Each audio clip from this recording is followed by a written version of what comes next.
आगामी महापालिका निवडणुकीत माकप महाआघाडीच्या माध्यमातूनच निवडणूक लढवणार असल्याचे कॉम्रेड आडम मास्टर यांनी स्पष्ट केले। ते म्हणाले, आम्ही महाआघाडीचे 20 जागांची मागणी केली असून अंतिम चर्चेनंतर 12 ते 13 जागांवर ठाम राहणार आहोत। मास्टर म्हणाले, आगामी निवडणुकीत भाजप साम दाम दंडभेद या नीतीचा वापर करेल, त्यामुळे भाजपला रोखण्यासाठी महाआघाडी होणे अत्यावश्यक आहे। यंदाच्या निवडणुकीत माकप निम्म्यापेक्षा अधिक जागांवर तरुण आणि सुशिक्षित उमेदवार देणार असून उर्वरित उमेदवार हेच चळवळीतून घडलेले कार्यकर्ते असतील। काँग्रेसने आता नमती भूमिका घ्यावी, महाआघाडी झाली नाही तर पराभव अटळ आहे, असा ठाम इशारा मास्तरांनी दिला। महाविकास आघाडीमध्ये काँग्रेस, राष्ट्रवादी काँग्रेस, शरद पवार साहेबांचं, शिवसेना उद्धव साहेब ठाकरेंचं, माकप आणि मनसे अशी आघाडी झालेली आहे। ही महाविकास आघाडी असून 102 जागा आम्ही या ठिकाणी लढणार। महाविकास आघाडीकडे आम्ही 20 जागा मागण्याचा प्रस्ताव ठेवणार आहे।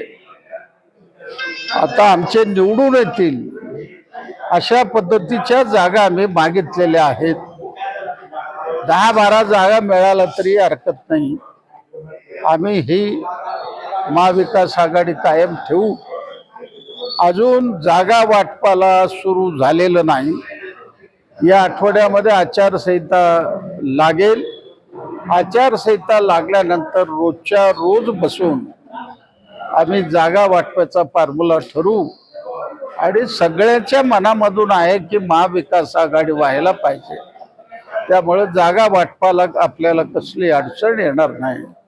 कारण आपल्या पुढं भारतीय जनता पक्ष, त्यानंतर एकनाथ शिंदेची शिवसेना, त्यानंतर अजित पवारची राष्ट्रवादी काँग्रेस पार्टी यांचं मोठं आव्हान राहणार आहे।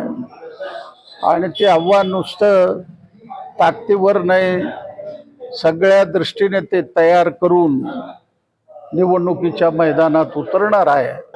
आम्हालाही अनुभव आला, त्यांनाही अनुभव आला। टाळी एका हाताने वाजत नाही।